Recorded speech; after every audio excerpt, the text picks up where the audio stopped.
Is still the same, the name is slightly different. We put engagement, community engagement and preparedness in the new title. We have a new lead in our department. It's Carol Parks. I don't know how many of you know Carol Parks. She's been with the city for a while. She's worked in all the different divisions. Back in the days of Ellis Stanley, I don't know if you guys remember Ellis Stanley.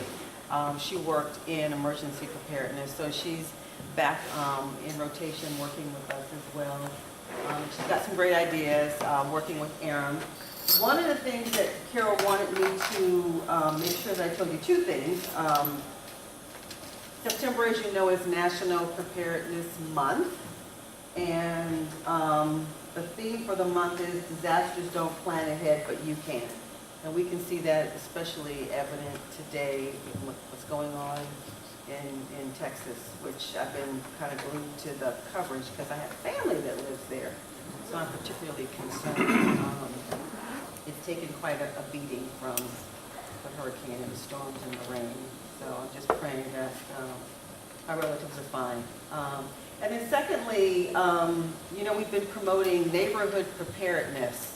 That's the mayor's big push in making sure that neighborhoods are prepared all over the city for emergencies or specifically disasters.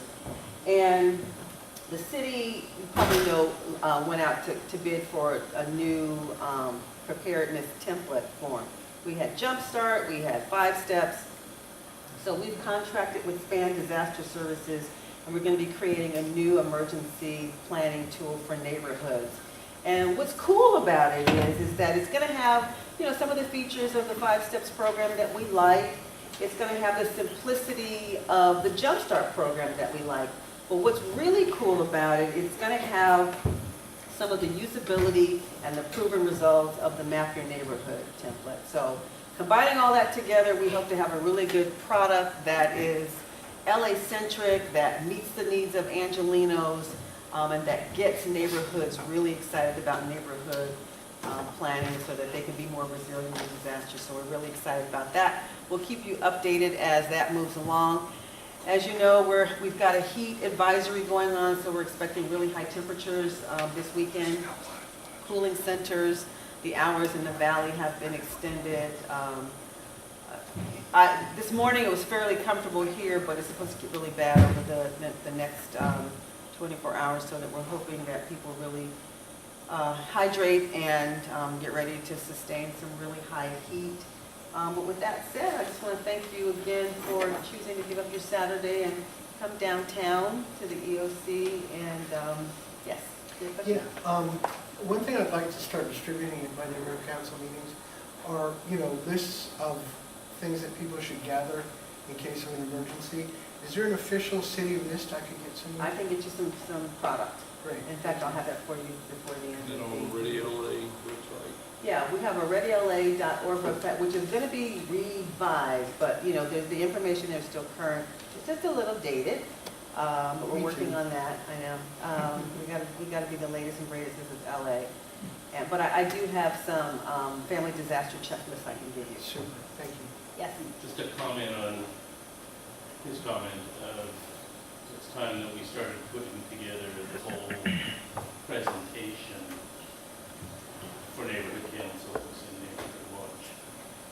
And having looked at Bill Cook's PowerPoint that you just sent out, I'm interested in looking through it and deciding whether that's something that I can present down in Harbor.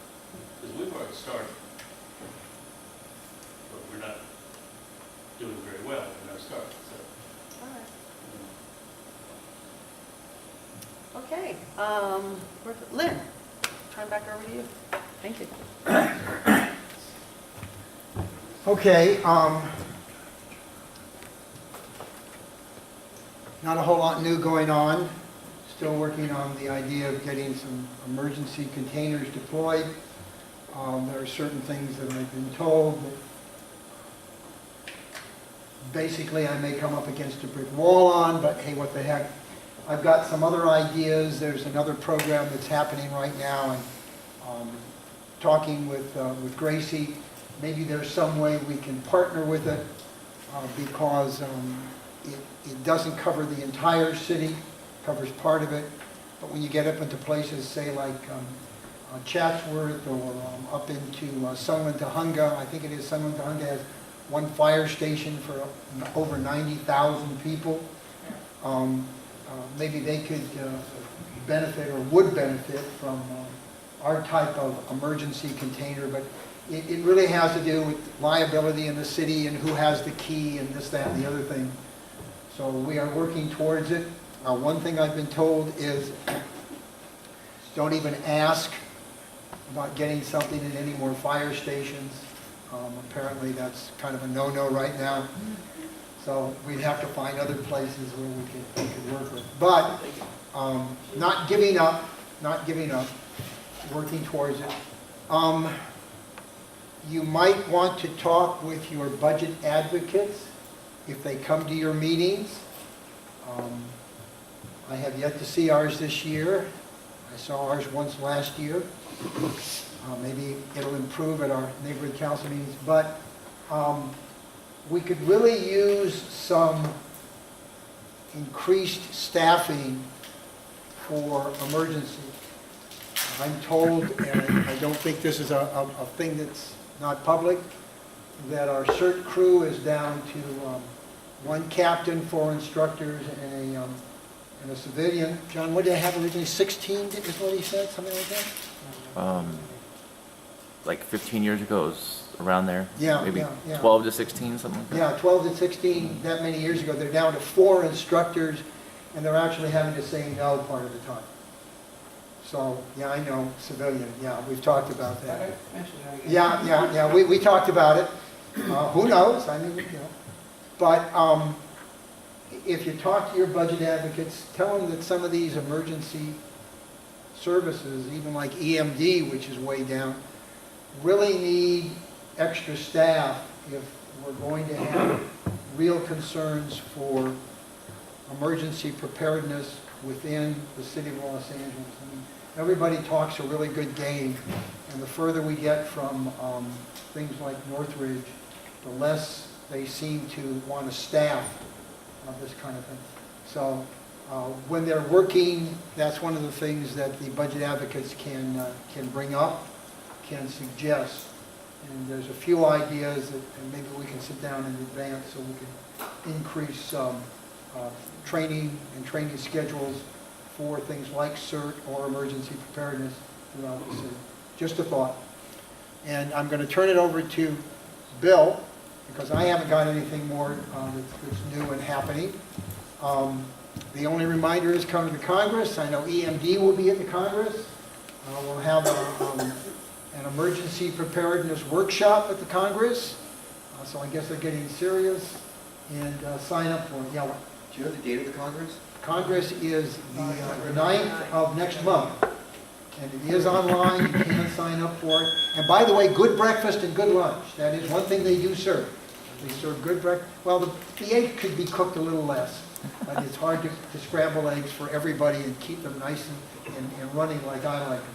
But otherwise, they're pretty good food for both breakfast and lunch. They've got some really good workshop. I think we have to have a conversation. What? I think we have to have a conversation about Not on the this. agenda. Emergency preparedness meeting. We need to talk about the breakfast. Yeah, we need to talk about the breakfast. So yeah, it is on the 9th. Come on to the Congress. It's really important. We want to see a lot of people out there. And that's about it. So I'm going to turn it over to Bill. I've signed up. How many people have signed up for that session? For the Breakfast session? emergency preparedness. For the Congress emergency preparedness session? Just about to. A bunch of us have I signed don't have to sign up for that one. I'm either going to facilitate it or talk during it. I'm not sure which. Maybe both. So I'll be there. All right, Bill, go ahead. Thank you. Who got civilian emergency response team guidebooks last month? You got one? Okay. I have changed 2 pages. Thank you. Thank you very much. 1 sentence each page. Okay. How do we get those books? I'm sorry? How do we get those books, the original ones? You can buy them from me. Okay. I'll talk to you. I have 2 that we're going to be using today that by after we get through. Sure. Okay, 2 months ago, we started talking about what kind of goals we wanted to adopt for our neighborhood council. And we came up with a kind of a laundry list of possible goals. Teach constituents how to take care of themselves was one of them. Build response teams, like urban search and rescue response teams to take care of those who are injured. Now, we can do a lot of good with teaching people how to take care of themselves, but what if they are injured? Then they need somebody else, and it could be you that's injured. By the way, while the fire department is short on resources, if you're really serious about building one of these, you can talk to me. I can give your people 3 times, or at least, 3 times the information and about half the time it takes in the CERT program, because I train individual teams to do individual things. So it brings the student commitment time down to anywhere from 2 hours to 8 hours. The other goal we kicked around a little bit was, should we think about sheltering people that are left homeless? Or should we assist FEMA, work with FEMA in assisting in recovery, getting loans for rebuilding and so forth? Last month, you guys decided on number 1 is the thing you wanted to tackle first. So that's what we're going to be working on today. Because I know we're going to use the equipment here. We're going to be working from this spreadsheet. I sent it out, or Lynn sent it out Friday morning, and I printed out a better copy of it that has grid lines on it, so you can actually see what's on each line. These are the goals that we're kind of left with right now. Prepare constituents to survive after the disaster. And that's kind of been the focus of documents like this that have been handed out over the years at various table events and earthquake preparedness fairs. There's a variety of them. And I don't know, what's your opinion? Have they been successful in getting people to actually prepare so that they can survive? No. Yes. And you got to yell. 1 through 4, what I'm trying to get at is, if I'm going to give a presentation at my next neighborhood council meeting. Say again, please. Okay. Fine. Yeah, thanks. If I'm going to give a presentation at my next neighborhood council meeting, it looks like 1 through 4 that's the self-preparation. Is this what we're talking about? Yeah, I've condensed the spreadsheet right here. You're looking at the expanded version of it. I just wanted to focus on the goals for right now. At this point in time, I don't think we have a decision as to what we're going to do for goal 1 if you decide to go with that. Okay? There are a couple of strategies that could be used. Is there a pointer? Can you see the mouse up here? Okay. The 2 possible strategies for doing almost each one of these goals is either provide self-help documents, we're going to call that strategy 1, or strategy 2 would be to host training programs. Okay? And the training programs candidates are listed over here. The candidate documents that I've been able to come up with, and I'm sure you probably have more of them, and we'll add them into the spreadsheet here, are listed in this section here. Now, each one of these goals has some objectives. Okay? What is an objective? A goal is a nebulous thing. It's something I want, but I don't know if I can actually obtain it, reach it, so forth. So what I do is I break that down in some quantifiable, measurable objectives. And that helps me measure my progress toward a goal. It also helps me see the path that I might take to get to that goal. For this first goal, prepares constituents to survive after the disaster. Well, one objective, something I got to do First, I got to get your attention. That is one of our biggest bugaboos, all right? We're going to have to talk about that a lot. The second objective is then, once I got their attention, motivate them to actually do something, all right? Then we can talking about what to do. And I guess objective 3 would be to actually do it. But I broke that down into a series of requirements that there's some action plans they need to develop, things like a family contact plan that would work if there's no phone service, you know. Each family deciding on where they're going to meet, or if they can call out of the area, which sometimes is easier than calling within the area, you know, a central point of contact out of state, out of area. Identify safe places in their house that they can get if an earthquake hits, or a tornado hits, or a nuclear event occurs,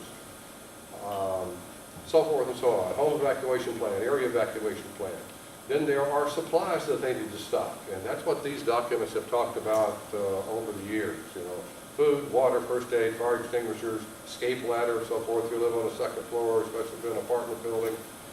Gas wrench. You got to think about heating, lighting, and cooking equipment. How are you going to do that? Plastic bags for use for a toilet or deceased, covering up broken windows and so forth. Then there's some things that are specific to specific types of disasters, like for earthquakes, you may need shelter outside of your house, tents, sleeping bags, and so forth. For a nuclear event, you don't want to be outside your house because of the fallout problems, all right? So then you got to think about, you know, maybe a Geiger counter so you know when it's safe to come out. A shelter that you can get that keeps you as far away from the fallout landing on the ground or in the roof of their house as possible. Potassium iodide does help in some of these.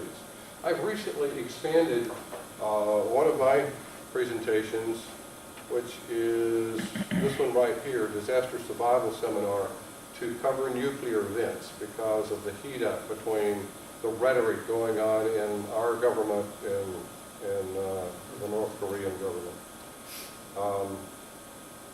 If it's a biological event, then there's some things here you need to have. All right.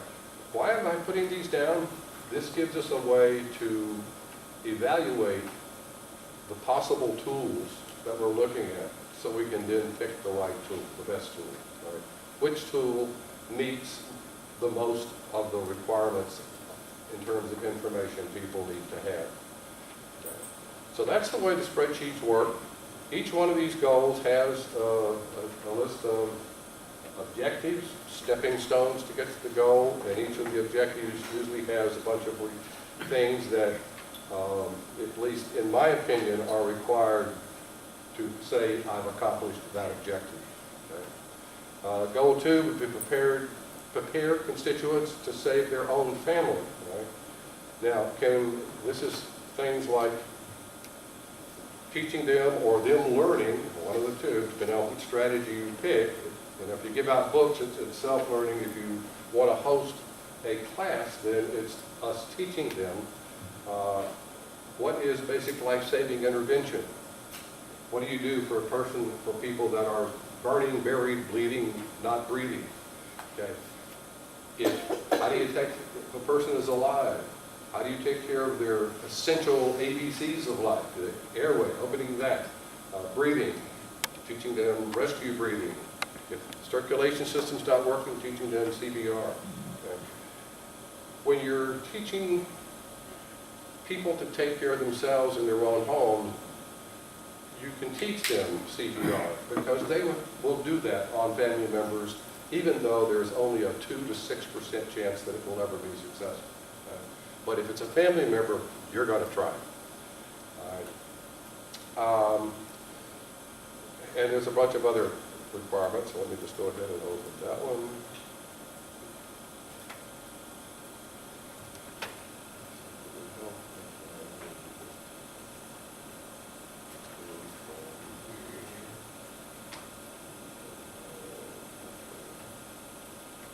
Okay. So goal 2 that you might adopt is kind of the one I think we adopted last week, and that's prepare constituents to save their own families. So we teach them either through books, pamphlets, or courses how to, what to do when disaster strikes. You know, the duck cover and hole is that's just what you do is while the shaking's going on. But as soon as it stops, then you need to start checking people to see if you need to provide basic life-saving intervention for people burning, buried, bleeding, not breathing. Checking the ABCs of life to see if they in fact are alive, and if one of those is compromised, taking actions to help remedy the situation. Then it's time to size up the buildings. To do that, you need to provide our constituents with structural assessment guidelines, what to look for. It's more than just a lot of cracks in the plaster. Plaster is what you see on the inside of the building, stucco's on the outside. So we need to teach them a little bit about shear panels and how to determine whether it's safe to be in, because they're going to have to make those decisions themselves.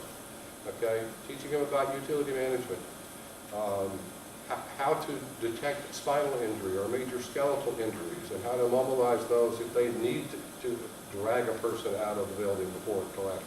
Right? And then doing that, and then basic first aid, maybe teaching them how to do cribbing with things you find in the house, like books and wooden spoons and screwdrivers. Right? You can use those to get heavy furniture off people. And in my seminar, I do teach it and we practice it. Okay. All right, so forth. I'm not going to go through the rest of them. They're on your sheet there. Question? Goal 3, yes. Use the mic. Scroll back up, the numbers under the columns. to Okay, the right. let me, I'm sorry. Turn it on. let me, maybe I didn't give you enough preface here. What we're going to do is just introducing the spreadsheet. Then we're going to look at some of the candidate tools that you might select for doing one. Today we're going to focus on goal 2, which is the one you decided last month you wanted to work on. And goal 2 is prepare constituents to save their own families. Is that the one we decided on, you guys decided on? I think Bob was the one that was kind of the spokesman. That's what I took home. I would have to go back. It's a good idea, Okay, all right. Well, but let's start there. If there are other goals you want to talk about, then we can pick those up at a different time. But the way we laid the goals out is really kind of the progression you would normally go through if you wanted to even do all of them. Right. The first thing you do is you get attention. And maybe provide them with some lists of things to stop. That's kind of goal 1. Goal 2 is teach them how to take care of their own families if they're at home. Right? You want to teach them that before you do anything else. That's the first thing I teach in what I do my 3-weekend civilian emergency response team training program. The first presentation is how do you take care of yourself and your family, because until you've done that, you're not going to show up at a command center. You're not going to be available for us to use you to go out and rescue people. If your family's in need, that's where your priority is. So you teach them that first. And part of that teaching is how to harden your home, things you can do to reduce your chance of becoming a victim. So you will then be available to come to my program and work on my team. So, Was my question not clear? yes. I was asking about the numbers under the columns on the right side, 2s and 1s. Oh,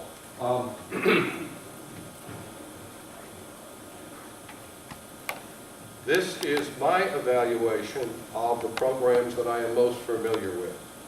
Right.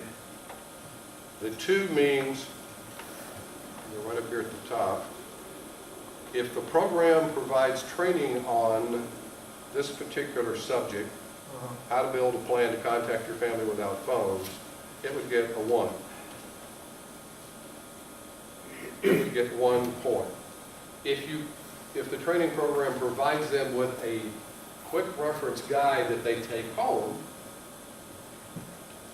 like this one here, it's about an 8-page guide that I give out in my How to Survive Disaster seminars, that has a lot of the information in it so that they don't have to remember it all and go back to their notes. It's the essence of that seminar, that 3-hour seminar, condensed down. So, if you give them a guide, quick reference guide, the program gets another point. That allows us a way to rank these different, the thoroughness of these different programs. Okay? Most of the columns are blank because that's what you're going to do today. All right?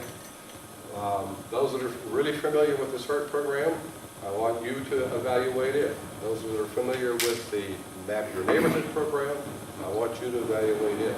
Those that are maybe want to look at some of these guidebooks, these pamphlets, and evaluate them, do that. Okay? So that's what we're talking, that's the objective for today. Okay, any questions on that? I didn't do a good job of setting the stage at the beginning. I apologize. Okay. Now, let's focus on goal 2.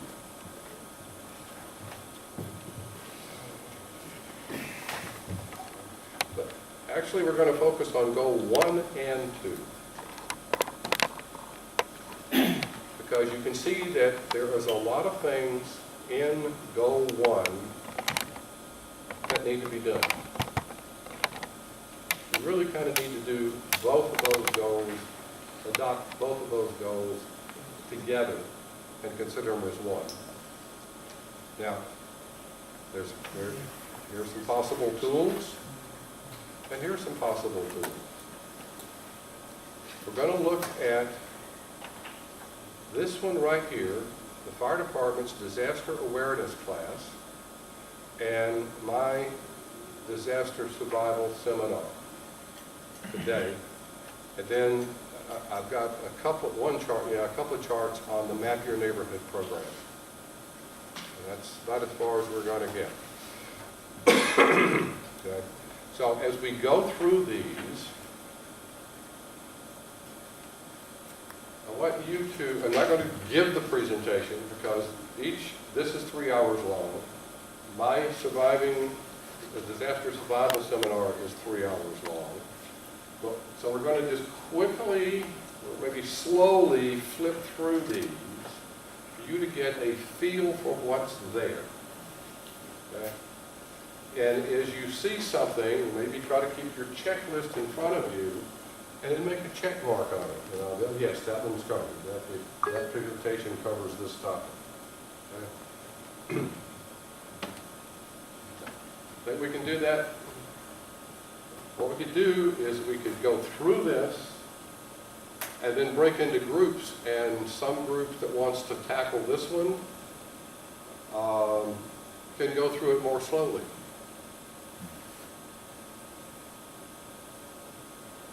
What you want to do is compare this program with your program. And any other candidate that's out there. Excellent. So these are all comparing your program or programs against other programs. Yes.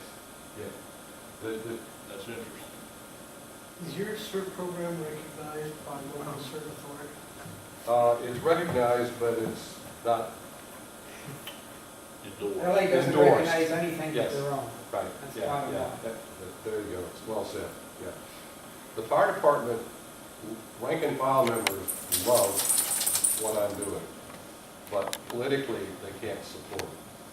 Okay? Does your But they class see the need. entitle people to be on CERT teams? I'm sorry? Does your class entitle people to serve on CERT teams? No. Okay.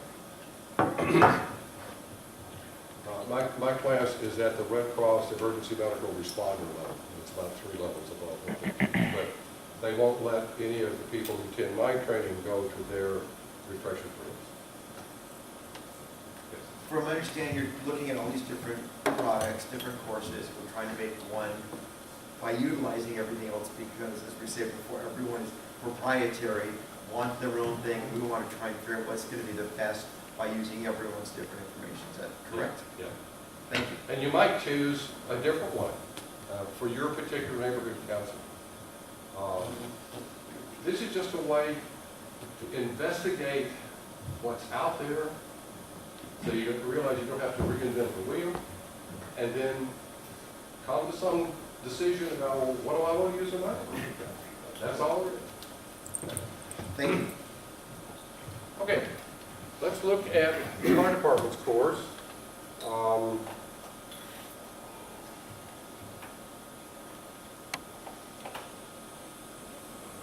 Did anybody look at this offline? I looked at it offline, I looked at both of them. Does anybody else? Yeah, this is a tough way to, it's gonna be hard to cover both of these right now. Yeah, I'm just gonna flip through them. I don't really talk through it. Do you have a better, another alternative way we can go about this? Well, this is, Pick up the mic. this is LA Fire Department's accepted program. And most of us know about LA stuff. I think we'd probably be more interested in hearing what you've got, what your presentations are. Okay. How many people have seen this? Oh, good, okay. All right, I'll start with mine and then come back to here if you want to.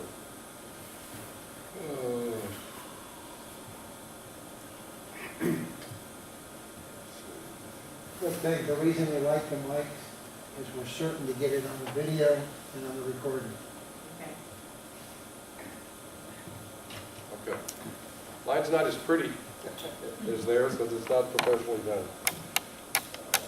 What we do here is we briefly mentioned that LA is subjected to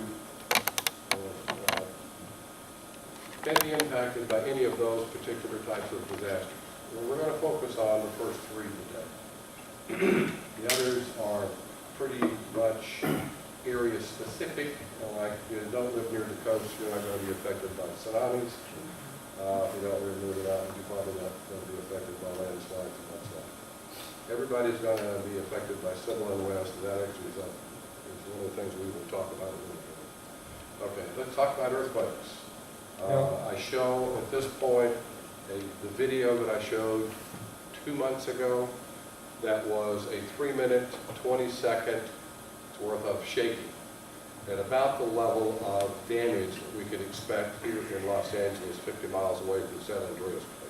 I think you gotta get through this pretty quick. I don't think you're gonna have a chance to. All right. So this was good attention. Showing that, hadn't happened in 150 years. 100 years over here. 150 years over here. Fire department can handle 1%. We're going to take care of ourselves. We talked Go about. back one slide. Like that. Okay, hold on.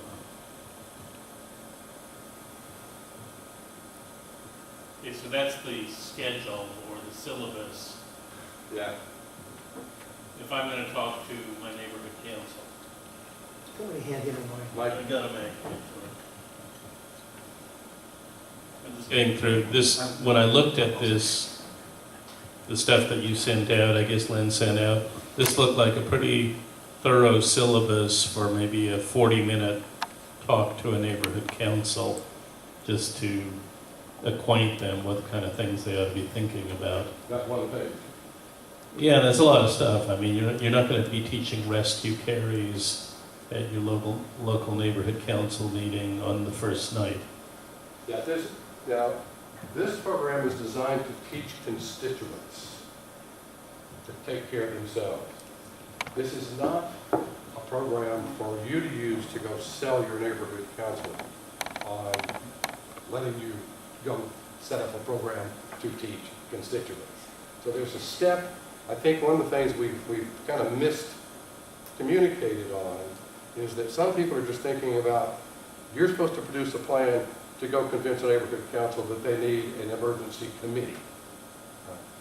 And I admit, I'm more focused on teaching people how to take care of themselves. Well, okay, seriously, we have an emergency committee, and we've met a couple of times, and this is what we're looking for, is what we're going to do a presentation to the public at a neighborhood council and a neighborhood watch.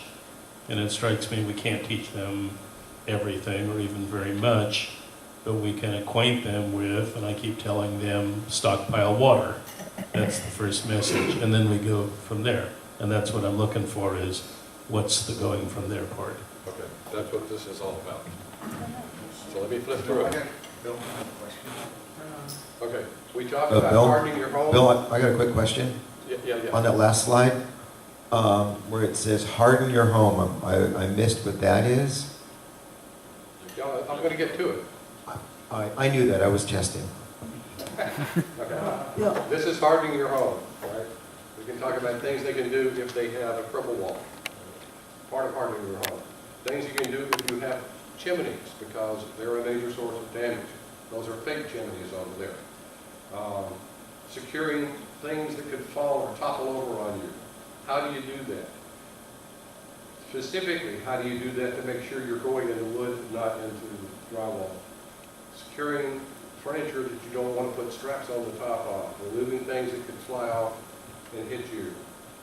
Things to have by your bed, shoes, flashlight, hard sole shoes. How to secure kitchen cabinets. Securing your supply of water, whether it be inside or outside. Things that you need to be stocking at home. Things you need to be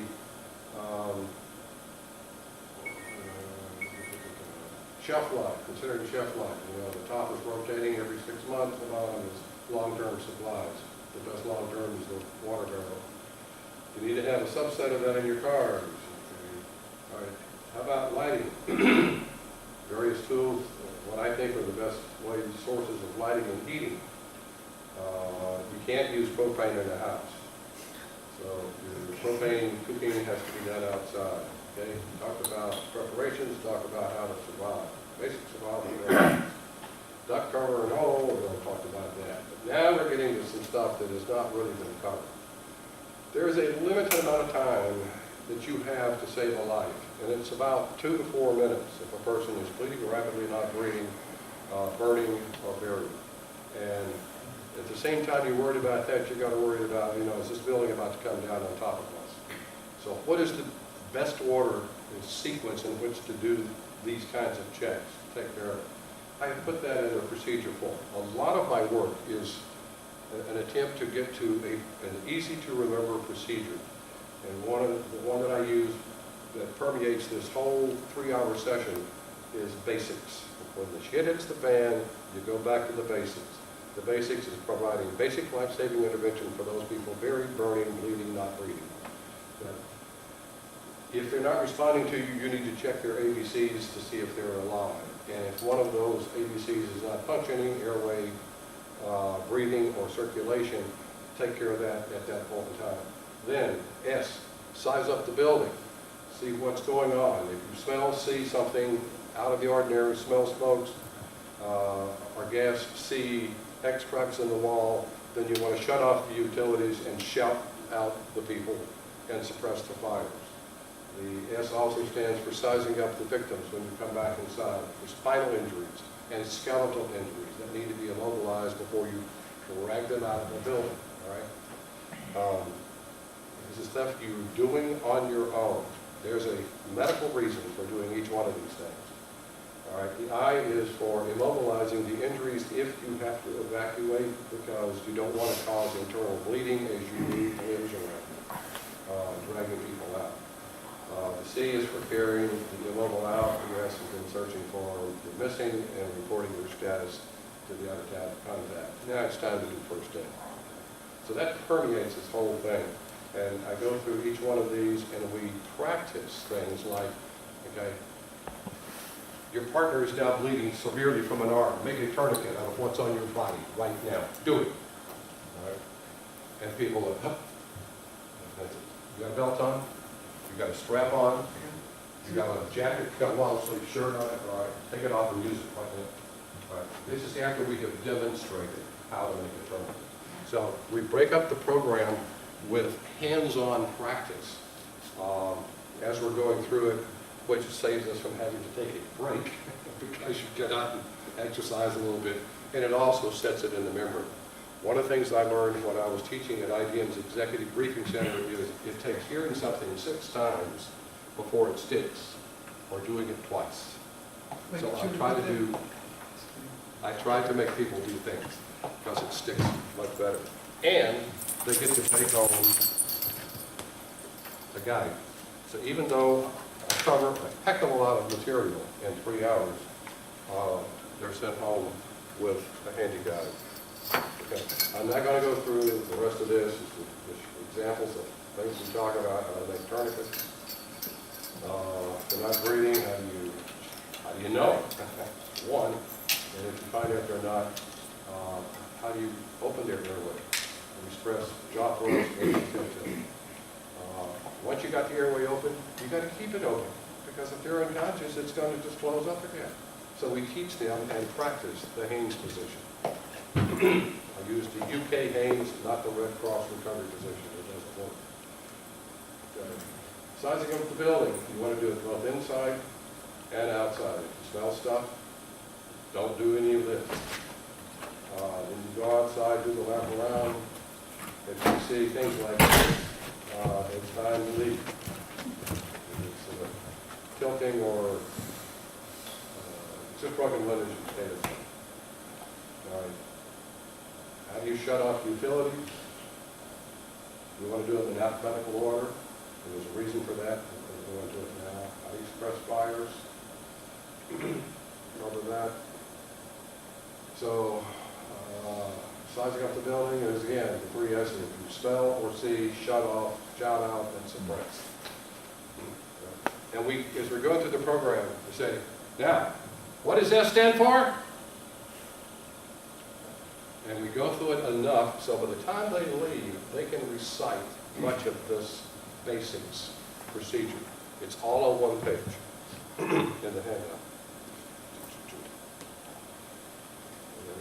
Review of where we are today, so far.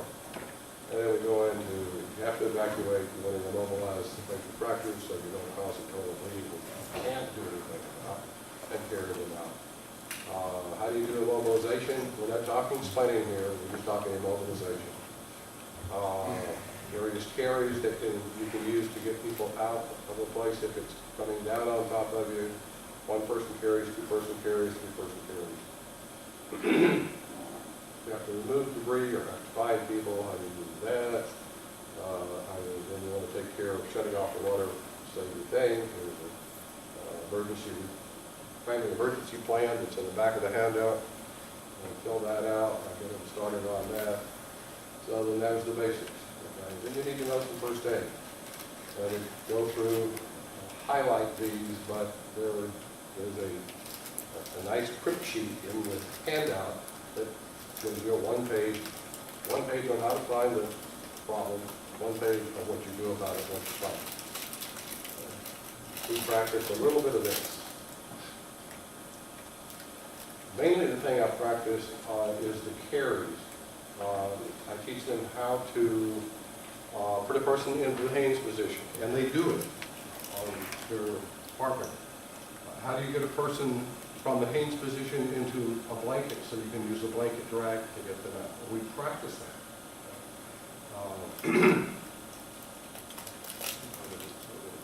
Those are the 2 main things. Okay. Survival skills. What if civil unrest breaks out and you are forced to leave, okay, without a car? What are you going to do to find food and water? There's things you can use to learn about that. What if you don't have a camp stove and the gas is off? You can make a solar stove out of 2 cardboard boxes. And I'll bring in an example and show it to you. Pass this around. Very easy to do with tin foil, aluminum foil, crumpled up paper, and 2 boxes, one smaller than the other. You can put one inside the other and put paper around it for insulation, keeps the heat in. Glass plate over the top, or even just saran wrap. How do you purify water with a solar still? It actually works. It's slow, right? But you can see. This came out of my windmill. In a day I got that much water. Why I had it's not going to really keep you alive. A bunch of these things. But we can tell you how to do that. better ways to purify water, starting at the top left, going to the bottom right. How do you make a way to filter water that actually works? Okay? It's over in the upper right corner. You can make one. This is the best tool. $20, buy yourself, several life straws. They're great. They work. If you had to trap food, find food, and you're out in the bush someplace, out of town because of all the murder that's going on in town, raiding that's going on. Simple deadfall traps, snares. Okay. When we talk about nuclear events, the state has actually ordered this department to start developing a nuclear emergency response plan that they can teach civilians, I think. At least that's what I got from Abraham. Is that the way he pronounces it? Well, there's several pronunciations, but I do know that we are working with the Mike? county. Oh, Mike. I do know we're working with the county to create some protocols and some messaging around a possible nuclear disaster. I'm not sure what form it's going to take, but I know that we are working with the county. There's some best practice models that we've been looking at, and then looking at new research, and then the current threat. So there will be something coming out. I'm not sure what form it will take, whether it will be something from the mayor's office, probably, or if it will come directly from EMD. It'll be a joint project or statement or approach with county and Los Angeles. All that's still being fleshed out right now, but something is coming for sure. I started working on this a couple of weeks ago, and that's one of the reasons that I didn't get these files out to you earlier. And I ran into, is it Abraham? Is that his? Well, we How call do you him pronounce his name? We call him Aram, but Aram, I think, is Aram. the correct pronunciation. It's Aram. Aram, but we call him I Aram. ran into He him answers. last week, and he shared with me that you guys are working on it. Right. So, I guess I'm on the right track. Okay. Nuclear events. They can come from either power plant accidents, a North Korean attack, or a terrorist attack, something like a suitcase bomb, a backpack bomb. The dirty bomb is not really considered a nuclear event, in that there will not be a nuclear fission explosion.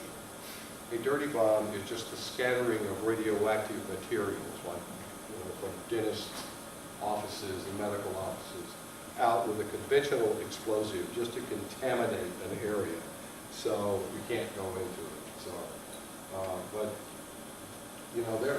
there have been some big bombs produced over the years. This is the size of the Hiroshima bomb. It was 15 megatons, equivalent to 15 megatons. Kiloton. Kilotons, excuse me. Kilotons of TNT. Did you see how small it is compared to what exists today? And Nagasaki was 20 kilotons. But guess what? The ones we're worried about from terrorists or North Korea, 10 kilotons, so it's about there. If a terrorist in a backpack or suitcase, 1 kiloton. Now, what does that look like on the ground? Okay. Going back to the 10 kiloton range, which is about the biggest thing we think North Korea could ever send over here in the next 10 years. We're talking about a complete destruction area of about a half a mile in diameter, and a severely damaged, uninhabitable, probably killed by radiation in a couple of weeks area of about a mile from ground zero. But from there out, what we have is slightly damaged buildings, a ton of blown out windows, which if you know what to do, you could survive. And that's what I want to teach today, is how to survive in that area from a mile to maybe out 4 miles. Right? That is not a giant area when you're talking about Los Angeles. But one thing about a nuclear event is you get a warning, a blinding flash of light. Now that warning may only be 3 seconds before you get hit by the blast, but it could be up to 15 to 20 seconds because the blast travels at about, the blast wave travels at about the speed of sound. So if we have ground zero here, the nuclear explosion just above it, this area is going to be completely incinerated. This area will be, everything will be knocked down. And then as the blast wave goes through that first mile, but then it's going to take another 5 seconds, here to here, another 5 seconds for the blast wave to go through that area, blowing out windows. And another 5 seconds for it to go back. So we've got 15 seconds from the time that we see the flash to the time that those windows are blown out. Chances are you could take evasive action. If you happen to see a blinding flash out of the corner of your eye, hit the deck with your feet toward the flash, right? You will absorb the least amount of radiation, and you will duck the flying blast coming out of that window. Just where you are, bam, right on the ground. Blast go right over your heads. Maybe, hopefully. So, there is something you can do. Now, you've got 5 to 15 minutes to get into some kind of a shelter before the fallout starts. The radiation from the blast is only really going to affect that first mile.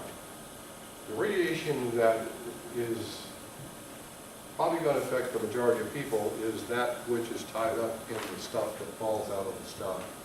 Because it was the earth and the debris and the people that were incinerated up into and drawn up into the atmosphere that absorbed the radiation from the blast, and now that stuff's falling back to earth.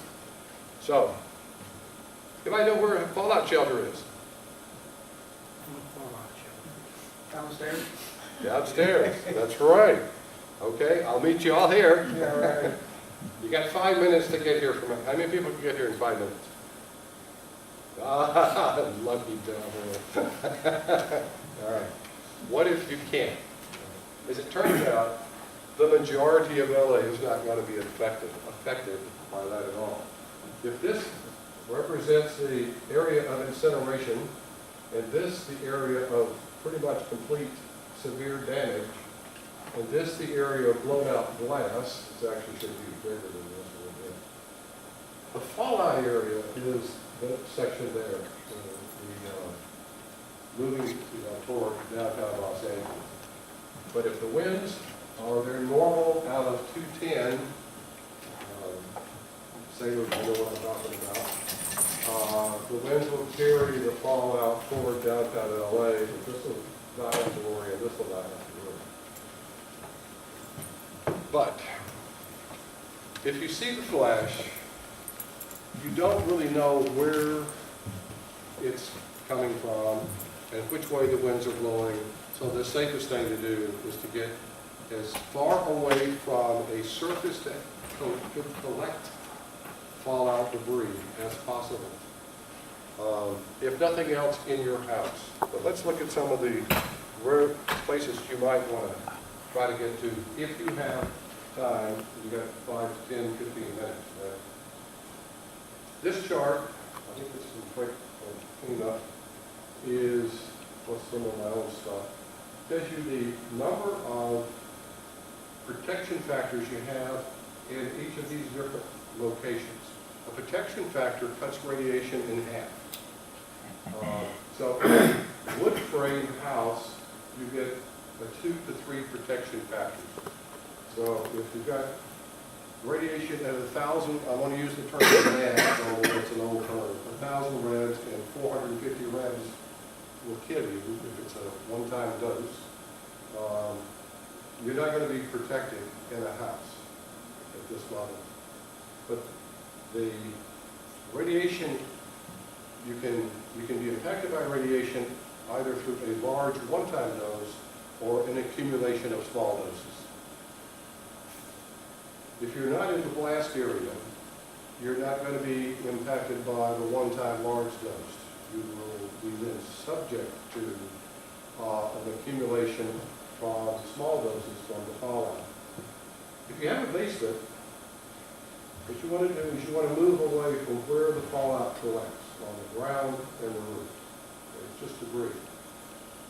will look like grains of sand, white grains of sand falling out of the sky. The further you can get away from these surfaces that will collect that stuff, the better off you are.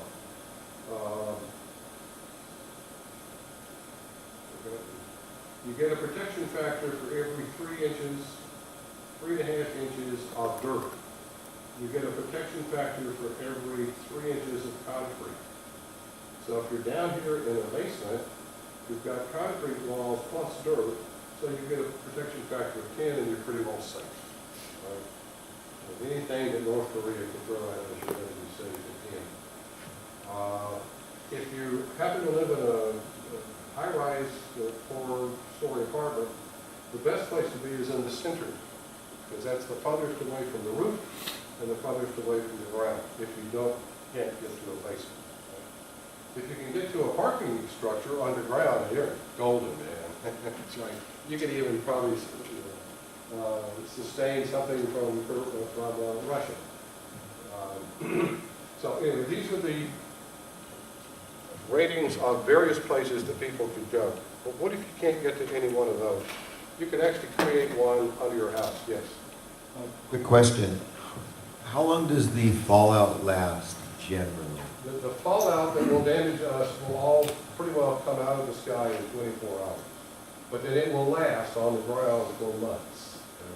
How long would you have? Okay. How long would you have to be? I've got a chart, hang on. Okay. Here's a way you could escape the radiation. And that's to go under your house in the crawl space.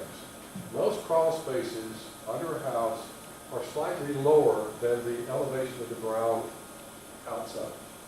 And if it's not low enough that the radiation would not hit you under here, you could scoop out some dirt.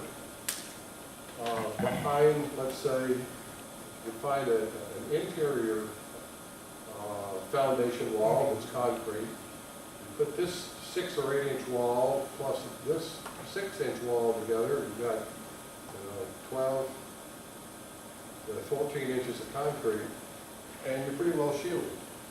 But a lot of houses, under each one of the interior partition walls, there might just be some posts that hold up a beam, and the posts are then set maybe every 4 to 6 feet apart. So that doesn't provide you any protection. So you want to take the dirt out of here and pile it up over here between you and the outside of the building, and create about a 3-foot berm, and that will again give you protection of the concrete wall. So, question was, how long you would have to stay down in here? Well, time is on your side. Time, it turns out, radioactive material, most of it, decays very quickly. In the size of 1 day, you will go from lethal dosage, 1,000 rads per hour. This is about the lethal range right in here. Down to something that could kill you over the next several weeks or months.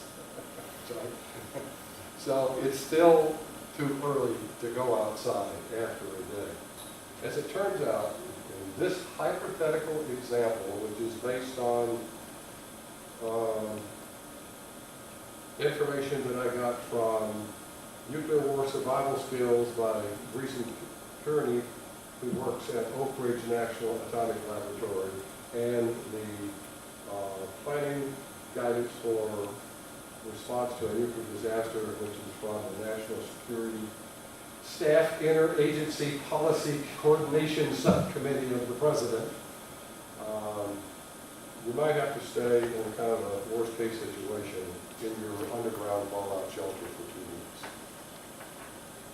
Anywhere between 2 days and 2 weeks, the authorities, as the radiation drops, could send people in to start measuring it with gutter cameras and driving down the street saying, you can now come out of your houses for 30 minutes at a time. 30 minutes a day, or an hour a day, or 2 hours a day.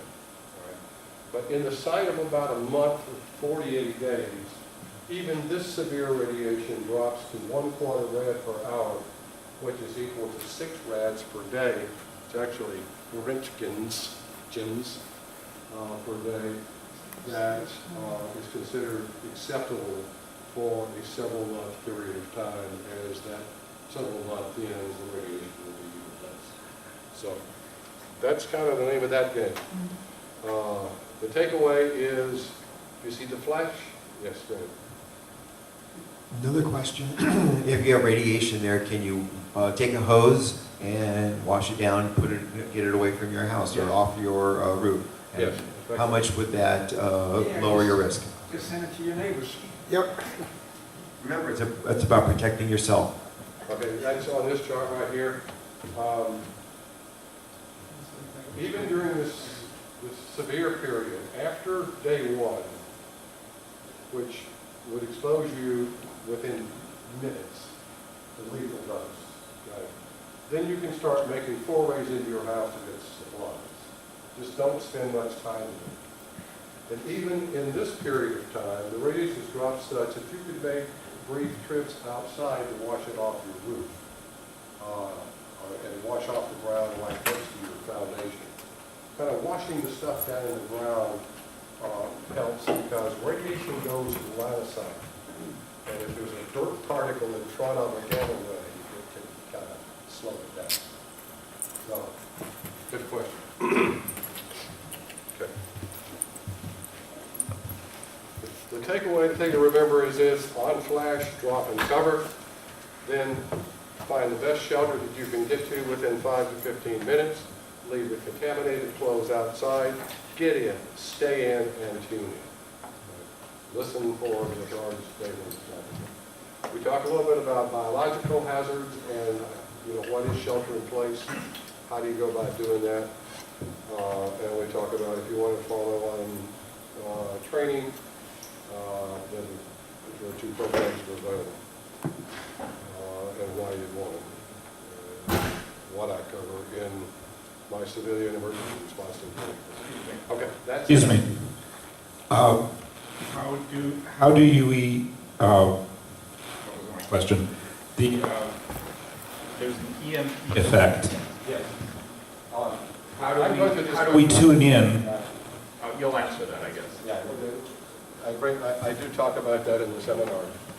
To answer your question, if you have a radio that's on or a TV that's on, it's probably going to get wiped out, either from the magnetic portion of the electromagnetic pulse or the spike in voltage it creates in electrical distribution system.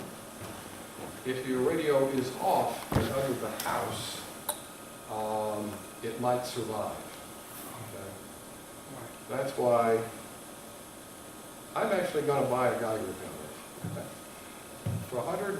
For $69, you can buy used surplus Army Geiger counters online. And it seems like, it'd be worth it, so I don't have to sit there laying in my crawl space for longer than I have to. And for $150, you can get one that even has a remote sensor on it. You can stick it outside and have the Geiger counter inside. I've actually seen one of the guys that wrote one of the books that I used as a resource for this, shows you how to make a gamma ray detector and dose rate meter out of tinfoil. So, get his book. What's it? Okay, so that's what that program is about. Now, it's going back to the evaluation checklist.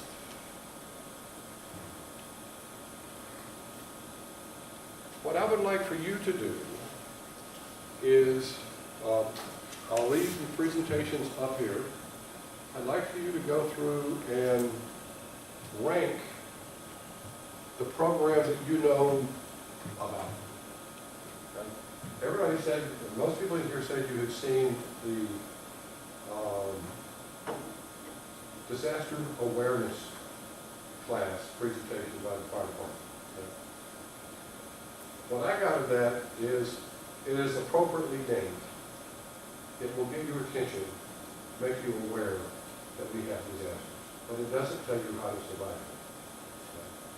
my program starts at, I'm assuming you're here because you believe you need to learn some disaster survival skills.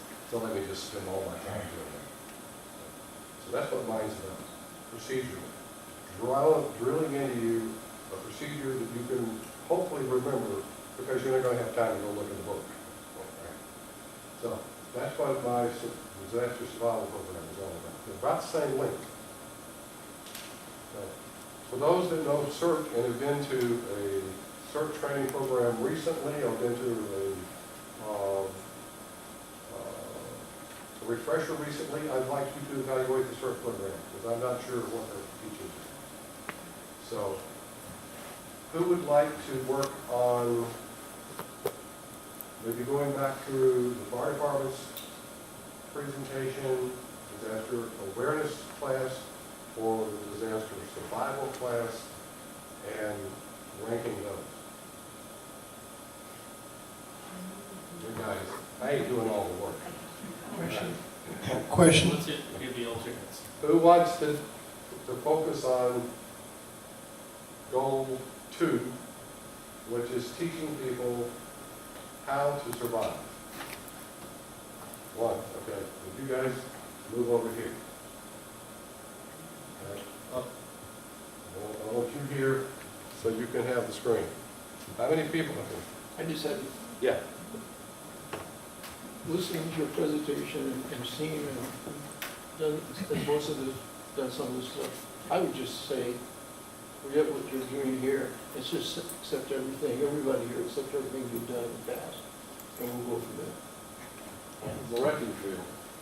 Yeah, We feel the I- same way. Yeah, I'm not sure, yes. I'm not sure of the value of breaking into groups and going through this.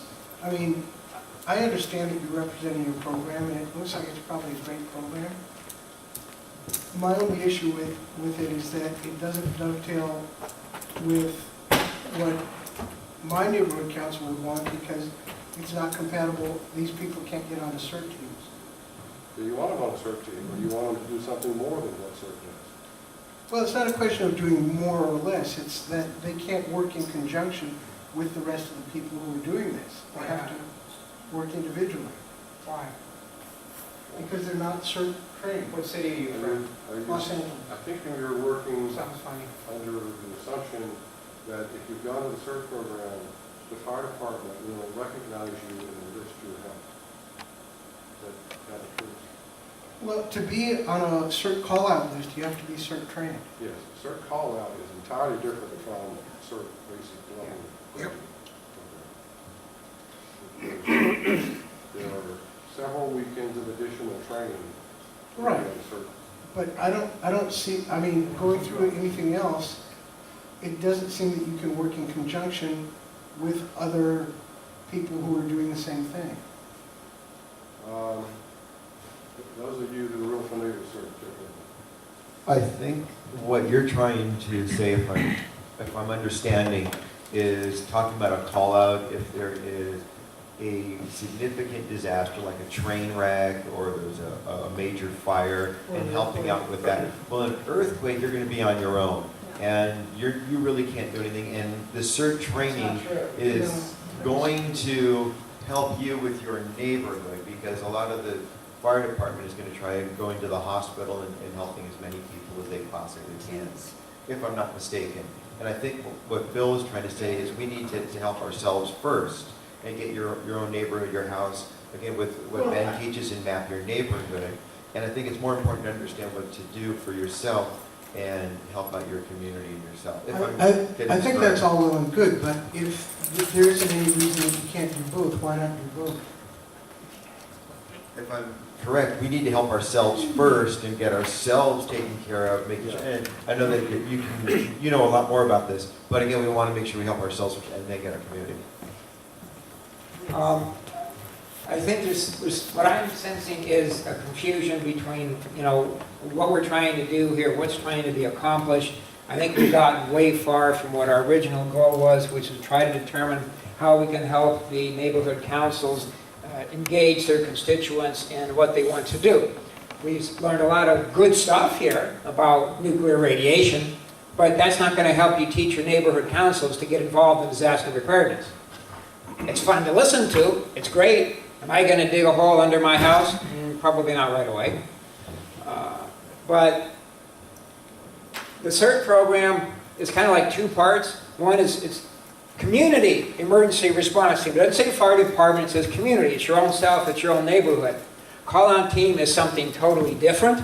Additional training, as Bill mentions, additional requirements, and you don't respond until the fire department calls you. In fact, we're on alert now because of the high temperatures expected, and to go for hydration. Well, wait, maybe not, depends. But you take care of yourself first and your neighborhood. Even if you're on the call-out team, even if you're on the fire department or police department, and you're supposed to respond right away because you're a disaster service worker, you're going to take care of your family, and probably your friend, neighbor across the street and down the hall if you're in apartments. You may never get to your official assignment because you live in Santa Clarita and you work in LA, and there's no way to get there. So now you're going to be taking care of your neighborhood, your people, so CERT training is excellent to do that. You don't have to join anybody else. You put on the hard hat and the vest, step outside your door, they're going to come to you. Okay, maybe I'm not being clear, but yeah, you take care of yourself and your own first. But if CERT is a stepping stone for those who might want to also take care of the community, and this other program is not, I think that needs to be taken into The other consideration. program definitely is, because it's taking care of your local group. Whether or not you're officially... No, if you're going to go beyond your local group, your family and yourself, then you need to be CERT trained. No. You can be first aid trained. You can be, and it just goes on and on. So I think the problem is, first realize, in a major disaster, nobody's coming. You're on your own. So you have no response except the Good Samaritan that's going to cover you, if it even gets to that point. Remember, the lawyers are people too. They may not survive. What can I say? So you have an advantage there. Can I dovetail with this? In a minute, Bob. If you look at,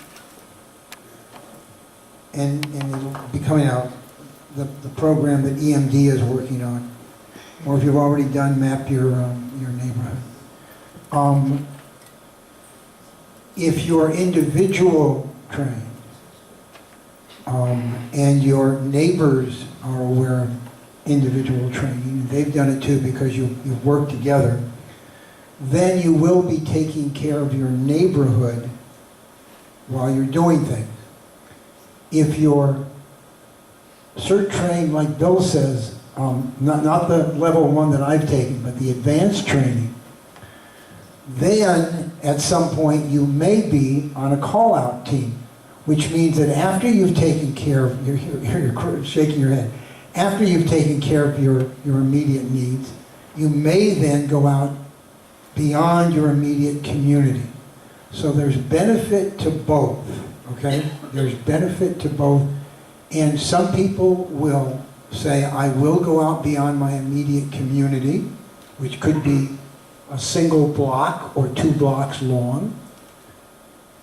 Or they'll say, I will be very content to work within my individual, immediate community with my neighbors who have put together and planned it. I was looking at some video of Mount Washington where the area has put together their own community teams. No CERT, there are people who are CERT trained and everything else, but the community put it together themselves and they take care of themselves. Of course, we'd like to go further than that. We'd like them to communicate with the city, but that's another point. But the two are compatible, but they're separate. And it's up to the individual to make those choices. And as Bill was saying, the other Bill, our original goal, we can take what we've learned here as the incentive as to why neighborhood councils should become prepared. We can outline to them the kind of things that they can do, and then the people within their areas, some will want to go on to the advanced training for CERT and say, hi, if I get the chance, I'm going to want to go someplace and help other people. Others will say, great, I've got basic CERT training and I've got other training. I'm going to take care of my immediate family and the people a block or two around me, and that's what we're going to do, okay? We're all prepared to do that. So we can't tell them how they're going to do it. We can just make them aware of what they can do and what they should do and how they should start getting their neighborhoods prepared and ready. And I think that's the big value of what Bill Pope has been working on is we can give them examples. We can say, here's what's going to happen. Do you want to be trained to do this? And some of them will say, great, I think that's a great idea. I want to know how to get people out of a building close by. I want to know how to take care of my family. I want to know how to evaluate my next door neighbor's house. I don't want to go down and check the apartment house 5 miles away. That's not my thing.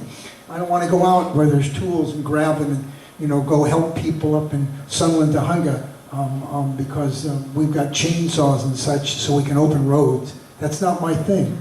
But that's going to be up to the individual. So, you know, all we can do now with this kind of material is make people aware, make the neighborhood councils aware.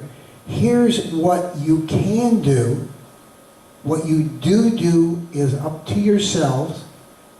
We can provide, or others can provide the tools for you. And I think that's what we take away from this. Wait a minute, Bob was going to say something.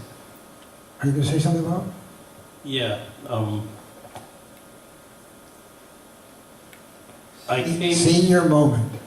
Yeah, well, I was trying to think about how to say this without going on and on and on and on.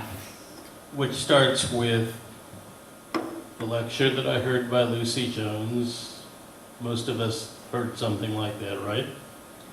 You heard that lecture? Okay. And the summary was that after a big earthquake or the big earthquake, you're on your own. You don't have water, electricity, gas, or services. And what we've heard again and again is the LAPD will be busy, the LA Fire Department will be busy. Okay, so we understood that. It didn't take very long to say. And then what do? And my neighborhood council is about 27,000 people. The immediately adjacent neighborhood council is about the same, give or take a few thousand. And the number of people who have had CERT training is probably, you know, at least a dozen, maybe more. I had never heard of CERT until somebody came into my neighborhood council half a dozen years ago and started talking about it.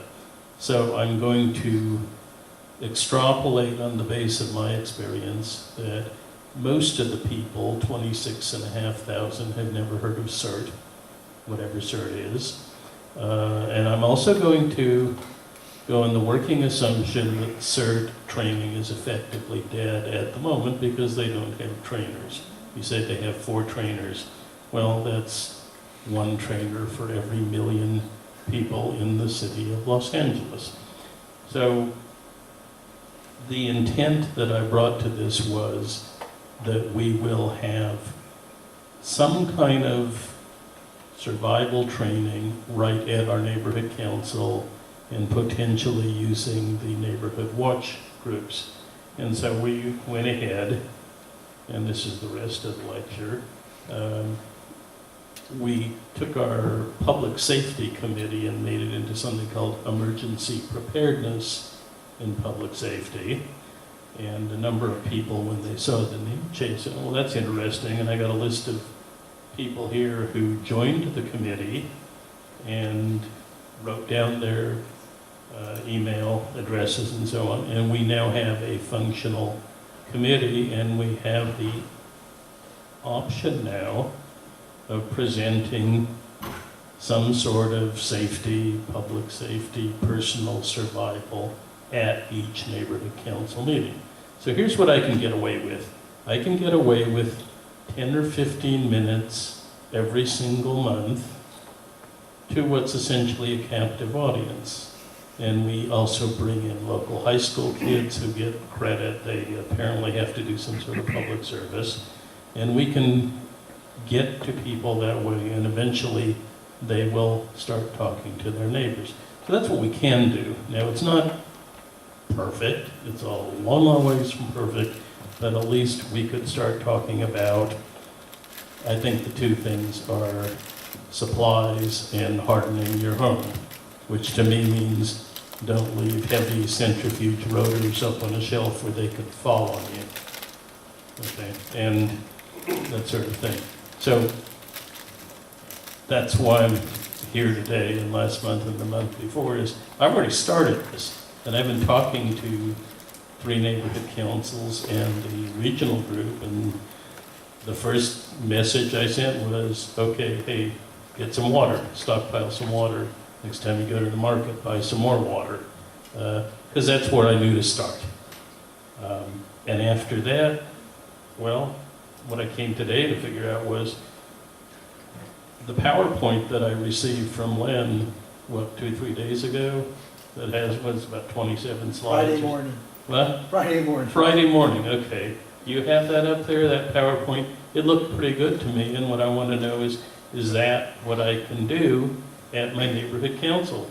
Because if it is, okay, I got a plan, and I don't need to meet too many more times. I just need to understand it, and I need to get to a level of preparation, which won't be your level. Yeah, Okay, the but it'll- presentations that I sent, or via Lynn, was the fire department's disaster awareness class, that's the red background, and my disaster survival seminar. Okay. Sorry for interrupting, but what I do not want to do is go in front of a neighborhood council even or a committee and say, well, we have these 5 different approaches.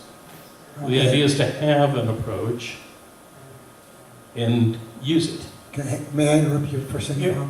Yeah, let me interrupt for just a second. You've got to understand that the fire department not only teaches CERT, they will also come out and they will talk on emergency preparedness without CERT classes. So if you want them to come and talk to your neighborhood council as part of something like that, they will come out and talk to you about specifics of emergency preparedness. I'd like to make Who was that? one more comment. LAFD. Okay, one more comment. Half a dozen of us sat down in the year 2000 and we started creating a neighborhood council. We were the first, or the first 2 neighborhood councils actually. Wilmington Beach to the desk. Thank you, Lynn. So we had a neighborhood council up in operation in February of 2002. We had meetings. We had, over the course of the years, we've had 2 fire department officers on our board. And we've had emergency physician, etc. Over those years, how many times have the fire department come in to teach us about emergency preparedness? Anybody want to guess? How often have you asked them? I don't care. They're supposed to understand. No. Excuse me. Okay. They're supposed to understand that it's necessary for people to know something. It's the same thing with LAPD. Okay, here's what LAPD did, is they created this SLO, and that works pretty well. We get them every month, and they come in and they talk about protecting yourself from crime. When did the fire department ever on its own think about doing outreach? And the answer is 0. And in fact, we had a very senior fire department guy on our board, a guy named John Vidovich, who just got fired a year or so ago. And when I sent out an email about this program, he sent me back a polite email back, basically, the fire department already has a program. And I said, yeah, but nobody knows about it. Okay, if you read my City Watch article from a few days ago, I talked about the fact that we had a little bicycle event that essentially destroyed traffic getting out of San Pedro for about 8 hours. So there's no way getting out, there's no evacuating, there was no effort by the LAPD, by the Highway Patrol, by the fire department to do anything about the problem. They've got other things, and they're not particularly interested in teaching the public in doing outreach to the public.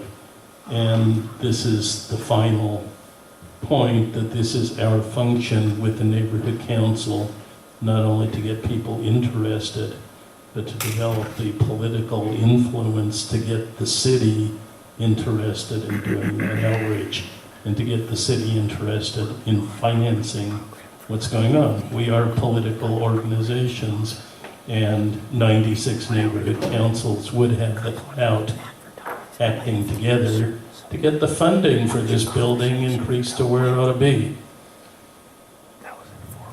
And by the way, my committee has been invited to submit a budget to take some money out of our $42,000, and we can use it for training or something like that. And we need to know what to say. Thank you. Were you asking whether you can use Bill? Excuse me, wait a minute. Another thing is that, in case of emergency, not all these things necessary are on a list basically. The city of LA owns thousands of electric trucks, and if you've got a DBOC badge on basically, you probably be easily be put to service. Not necessarily life-saving, but the support of life-saving. And the DBOC program is very good, and they got more than enough trucks to throw everybody in a truck.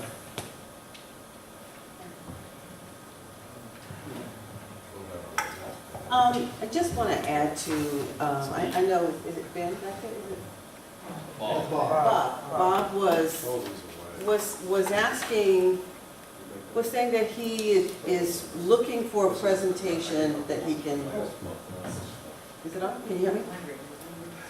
Okay. I'm You're getting looking, presentations, okay. I just need to do. Right, so my question is, because I'm looking at it from the city standpoint and what the charge the mayor has given us. It's really important that we get neighborhoods together to create an emergency or a disaster plan. Small groups of people, not, large thousands and thousands of people, but the neighborhood level, 10 to 20 to 30 homes at the most. So, I know you're shaking your head, but it's a goal that the city has. So in a lot of these discussions that you're having with the neighborhood councils, the group that you're working with, I would be interested in you providing them with that information as well. Present to them many options, programs, approaches, all with the main objective in getting neighbors to work together in times of disaster. So in doing the presentations that you were talking about, what's the takeaway or the outcome or the action that you want the members of the council to take or to walk away with? Because part of that for the city's perspective is that we like them to at least know that there are neighborhood planning tools available, and we can provide them in addition to whatever other information you might want to provide them. But I'd like for that to be part of the presentation or the discussion. So I want to get your thoughts on that. Okay, I'll introduce myself as a working scientist, and I do quantitative molecular biology, which means that I come from a background which is sometimes kind of blunt and sometimes kind of critical, usually what the boss says to me. But in this case, I want to think about, you do this neighborhood planning and people get together, but it's, God, I'm looking for metaphors like Richard Feynman talks about the emperor's nose, and it would take a little while to tell that. Basically, if people don't know anything to begin with, what use is it that they get together at the neighborhood level? So the basic is that people need to know something about self-survival, family survival, survival within their own home. And when they get from that and they get something like CERT training or the equivalent that we will develop of CERT training, then it becomes more obvious that the next step is neighborhood planning. And of course, if you had somebody on every block who had that level of training, then it would be almost automatic. It would just sort of happen spontaneously. This is like developmental biology. And I won't give that lecture either. It would take for the rest of the afternoon. But, you know, it's like, what I hear is an exercise in checking the boxes. There was a neighborhood council that was put into what they euphemistically refer to as exhaustive efforts, and there was a 4-month Okay, plan. We don't have to get into that, Bob. There was a 4-month plan. Bob, we don't have to, that's not part of this. Excuse me, Lynn, and they checked the boxes. And you could see that that's what it was, and Gracie admitted over scrambled eggs later, yes, it was checking the boxes. It didn't accomplish anything, but, okay, so we're gonna have neighborhood organizations, and what are they gonna do if they don't understand what Bill is talking about? So we need to train them in that Part of the... first, and get them interested. I hear what you're saying, and part of the neighborhood planning would be to talk about those basics. It's not absent of that. I think Lynn was giving a very good example of the Mount Washington neighborhood group. So it's models like that that, you know, we think are helpful and effective, and it, you know, and people will have to come together as a neighborhood to leverage their resources. I mean, it's of course family first. But teaching neighborhoods the basics of preparedness is part of the approach. It's not absent from it. Okay. All right, that works. Bill, the other Bill? I have one more piece that I wanted to show you Okay. that I think may help with not only getting attention, but ensuring that they do something, whatever it is you guys decide you want them to do. And that's something that I found that UCLA has done, and I think I've heard about it in different forms. It's this idea of a calendar of 12 months to preparedness. And the thought I had was, maybe your NC could produce a calendar that talked about, had your standard meeting times, you know, on the calendar already pre-printed, but it also had a section on it of what you need to do this month to get prepared.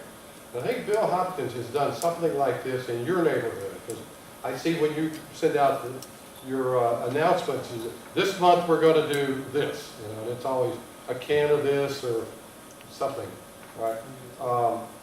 Let me flip through a little bit. I got 3 examples of it, if somebody wants those 3 examples. Red Cross does it in 21 weeks. Right?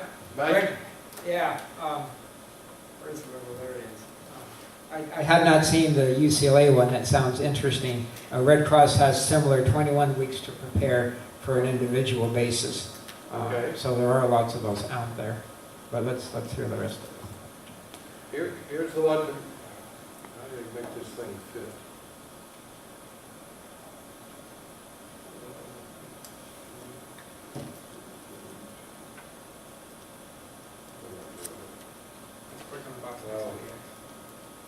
Okay, here's the list.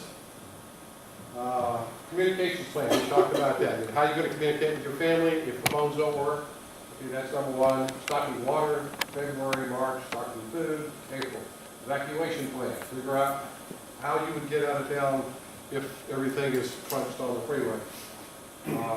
First aid supplies in May, June, extra copies of insurance papers, Social Security stuff, keys and so forth in your bug out bag. July, equipment and tools, gas breaches, escape ladders, so forth and September, August, sanitation and hygiene supplies. If you want to buy the lid for the 5-gallon bucket, some extra garbage bags, or garbage.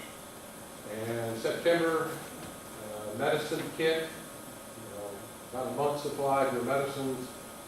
That's something that you really do need to rotate because the stuff doesn't have a long shelf life. So that's what I do with mine. October, clothing and bedding supplies, get them out of your house, sealed in a sealed container outside. And disaster fair. Is that? Disaster. November, home hazard hunt, looking for things that can hurt you and securing them. December is pet emergency supplies. So you could put, let's see if they've got an example. Where can this be found? What's it called? Just Google 12 months to preparedness, I think is the buzzword that I use to find this. Okay. Get ready, stay ready, also guide to emergency preparedness.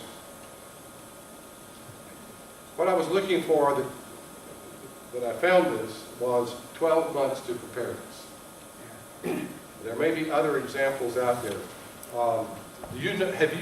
Does the city produce anything like this? I think the comms department, I don't know if they produce any, but they may use, I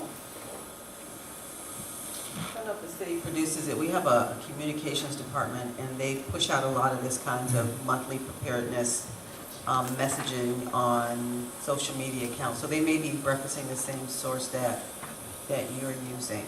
But we don't print anything. It's just basically social media messaging, from what I understand. Mitch Englander did one once. Yeah, 4 years ago. By the way, while he's looking for it, I'm going to throw one other thing out also. Okay, they give the forms that you would use to do this, or the list. So what you would do is to take this and put this up where the picture goes, right, on a calendar, and then the calendar is down below. It keeps it in front of people. So each month, they're forced to think about, oh, I didn't do last month's preparation, I better get on to that. I'll do this month. It was something that caught my eye is maybe this is the way to keep it in front of them until they do it. Bill, Yeah. So, yeah, that's all my thought. does such a calendar exist? Because there's systems that'll make it for you. Yeah. You know, like, Yeah, didn't Apple pioneer this? You know, okay. Yeah, so it could be a low cost thing. All right. Pretty great. There's one thing we should also remember. We keep talking about the earthquake or the nuclear or what have you, and I go back to Bob's area, what happens to the ammonia tank. That's one reason you have your individual neighborhoods. What happens in Sunland, Tahunga, when the fires start and all of a sudden at the end of the line, there's no more internet and the phone service goes away because they're too far up the hill.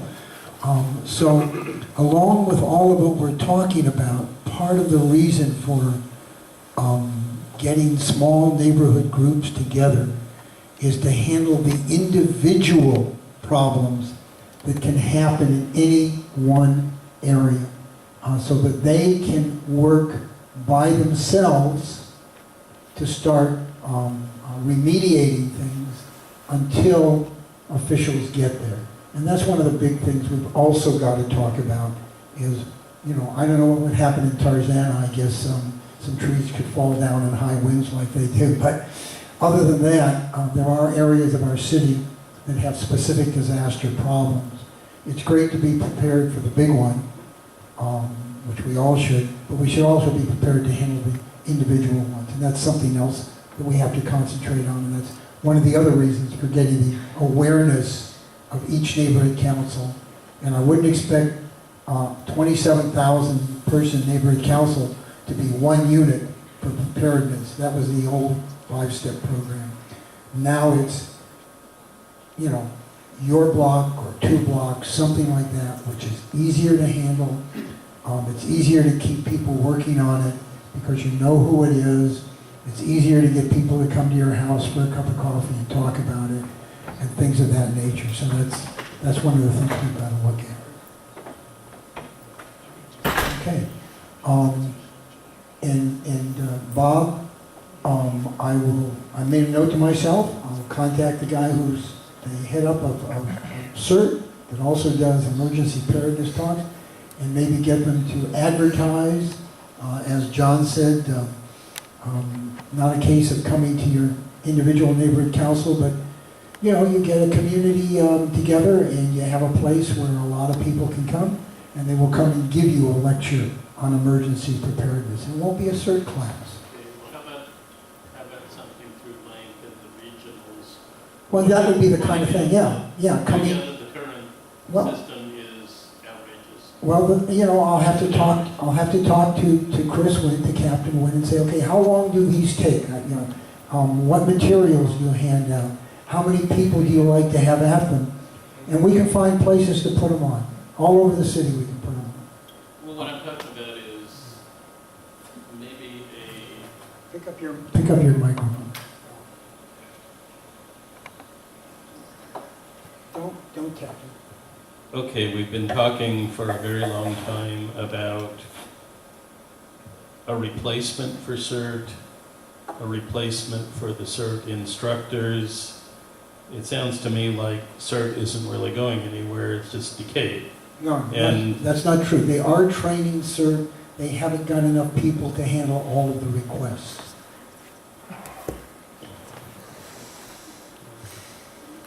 Well, what I just heard to my left, yeah, it's the same thing. People don't even know about CERT. The reason they can't handle all the requests is because people want to take CERT classes, but they don't have enough instructors, so sometimes they're having to say, no now, we can't come out and do that, or we can't come out and give a talk on emergency preparedness. There are people aware, and they are getting the requests for the classes and such. They just don't have enough people to cover all the requests. So that a lot of people know about it. Okay, and what's the limiting factor? 4 instructors plus the captain, so that's 5 people that can do this for a city of 4 million people. Exactly. There's got to be a better way to do it. Yes. We repeat ourselves. But it's not that people don't know about it, it's that there just aren't enough people to cover all those that do know about it. Well, if I walked around in coastal San Pedro and asked random people, have you heard of CERT? It will be a relatively small percentage, is my prediction. Well, that's a problem with coastal San Pedro. Sorry. Come out to my neighborhood, It's everybody. a problem with the city of Los Angeles, with the fire department. We're not gonna solve it. Well, you know, then... Well, I do intend to solve it. Okay, then we, Sorry. Bob, then to this group, we've got to educate people on those programs, but once again, if you don't have the personnel to go out and teach it, no matter how good your outreach is, you're still not going to have people to cover all the requests. It's as simple as that. So there's got to be a better system, and maybe we can help develop a better system. And one of it is there's just not enough money to pay for the firefighters to do the CERT program. And I recently took a CERT class about 3 months ago, and they were saying, one of the reasons they only have 4 instructors is because of resources and money. They're putting their money and resources into other programs in the city. Well, the city has other priorities. We're going around in circles on this. We understand, okay, money is the way you keep score. It's the way decisions are made. And they've made a decision, okay? And as neighborhood councils, read the charter language, we have the right to tell them, hey, you're making a mistake. You know, we need some better service here.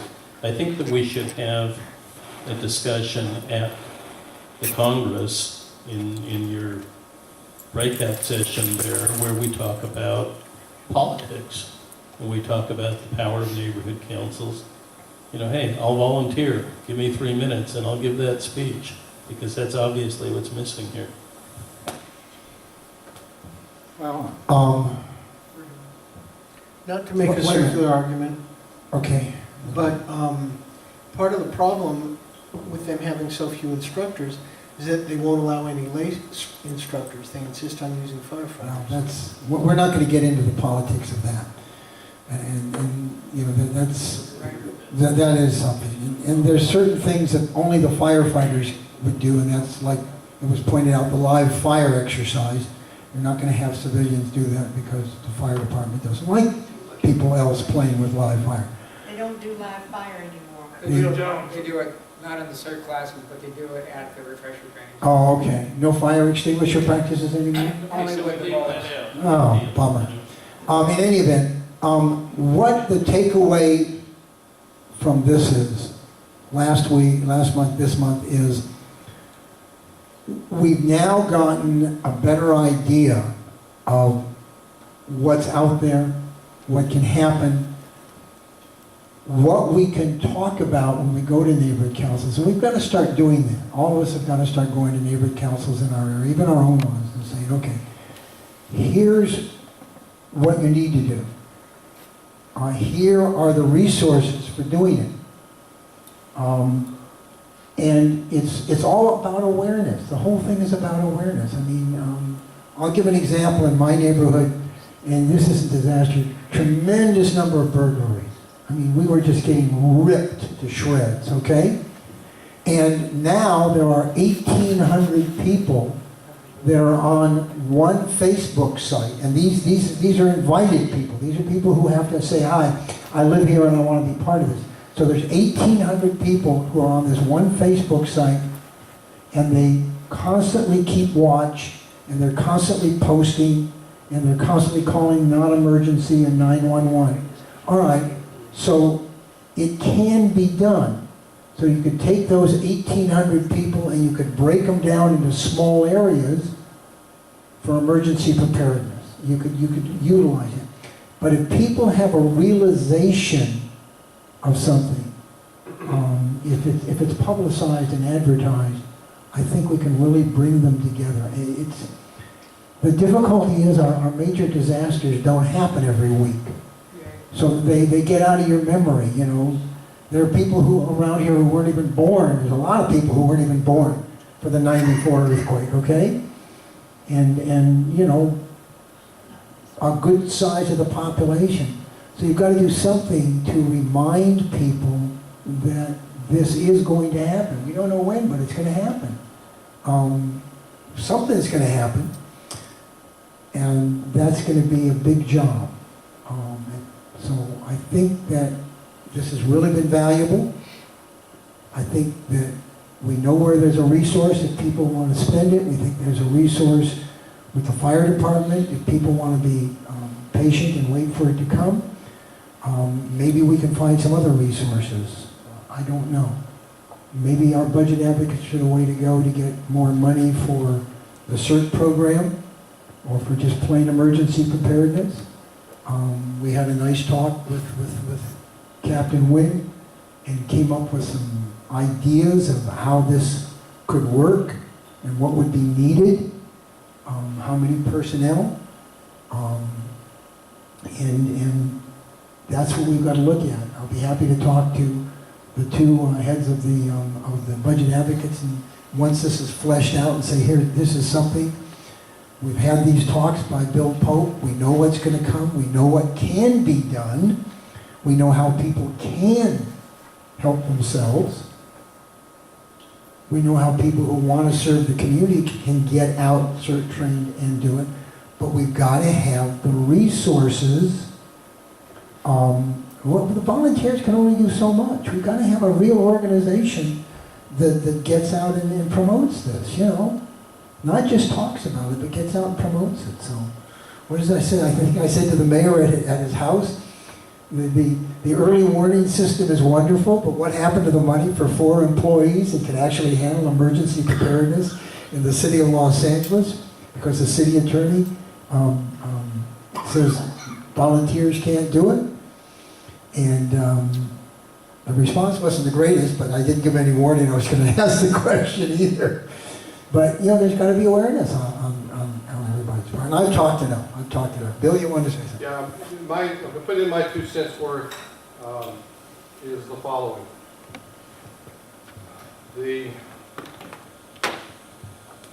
When I was a battalion coordinator with Fire Department CERT program, I tried to entertain them on a revamping of the CERT program. Because half the people who attended, well over half the people who attended their 18-hour, 7-week program are only interested in learning enough to take care of themselves and their families. And to me, spending 7 weeks is one of the reasons why you don't get a lot of people attending the CERT program. My disaster survival seminar is designed to teach you what you need to do to take care of your family and maybe your co-workers. And it does it in 7 hours, 3 hours versus 17 hours. Okay? The 17 hours of the CERT program today was originally needed when it was originally formulated, and they spent half the time doing hands-on practice, but they only did that when they had 3 or 4 instructors. Then the budget crunch hit, and they went down to 1 instructor, and they kicked out pretty much all of the hands-on training, but they kept the time the same because it's easy for them to schedule. And frankly, they use the CERT program as the only real interest they have in the CERT program is to provide jobs for injured firefighters. Okay? So the longer they can have them up in front of people, the more pay they get, frankly. That is the inside information. My feeling is you can train people to take care of themselves in a lot less time than 17 hours, and that's my 3-hour program. The CERT program itself doesn't teach you enough to do urban search and rescue. They do not address when you can force entry into a building. And you're not going to get into a building today probably without having to force entry into it. They don't teach you how to assess whether a person has a spinal injury. They say, if you suspect it, don't move them. But how do you know? They don't teach you how to extract people from a building that they have to be brought out of with methods other than manual carries and drags, which will exacerbate their injuries and maybe make them die. So the CERT program originally was designed to teach you how to take care of the people where you are in the building you're already in. No forced entry required, no assessment of shear paneling required, because you look, if it's got a lot of cracks in the plaster, you get out. And since you don't have a team to help you and you don't have equipment, you drag them out. That's all you can do, right? That's what the program was designed for. But if you, now, people who like to put on the bag, the cargo pants and the patches say, well, I'm a rescue worker, but they don't know doodly squat about how to actually rescue people without killing them. And if they do some of the stuff that's taught in the CERT program, they will either hurt people or get sued. That's why I created the civilian emergency response team program that teaches you how to operate at the same level that is taught by the Red Cross at the emergency medical responder classes. So you might want to think about that. Using the 3-hour program to actually train civilians to take care of themselves. And if you decided you wanted to go and build a response team so you'll have somebody to come take care of you if you're injured, then look at my program. Yes, it costs money, but if you find a cheaper solution out there, go for it. Those are my 2 cents worth.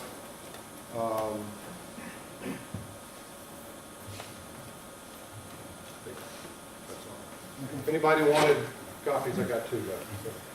Bill, thank you. What I'm hoping is that Aram will take some of the videos that he's got, and if we can get of the exercise up in Mount Washington. You want to hear about that? You got a real brief? Yeah. We're putting it together. We're writing the after action. Oh, you are putting things, okay. I saw some, and really, there were... Aram shot that on his cell phone. On a cell phone. Yeah. But I was going to say that there were CERT people there. Yeah. There were National Guard people there. But the main thing is, and this is what blew me away, I can't understand, there is a neighborhood council up there, isn't there? Yeah. Oh, as to why... It all came from neighborhood council. Neighborhood council, CERT briefings. Oh, wait a minute. I thought it was just the community. I didn't realize the NC was really involved. Neighborhood council has funded a lot of work. Okay. So this is a success story.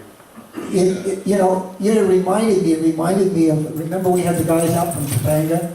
Yeah. Except they've got their own ham station and everything else, because they need to for evacuation. But it was really impressive to see, and this was not like out in Tarzana we had our emergency drill where the chopper came down, but it was a little 4-block area. This was the whole community. It was a much larger area. The one thing that we decided was missing was the communication component from that group up the line to the city, so they could give information on specific problems that were occurring within their area, but that's another question. But that was a very successful exercise, and it was one that was organized by the community itself. And I saw that each... Now, let's define the way it was done. It was Grab it. It was 9 map your neighborhood.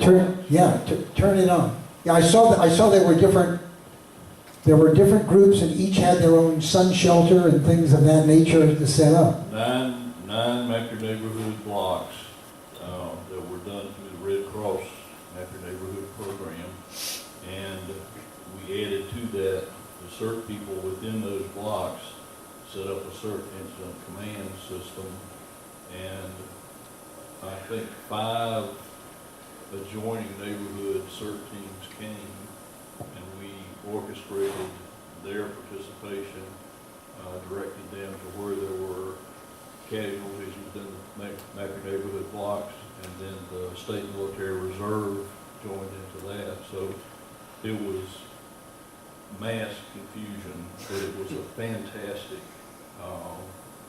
to show what can be done. Yeah, it was a great example of what can be done, yeah. What has to be done.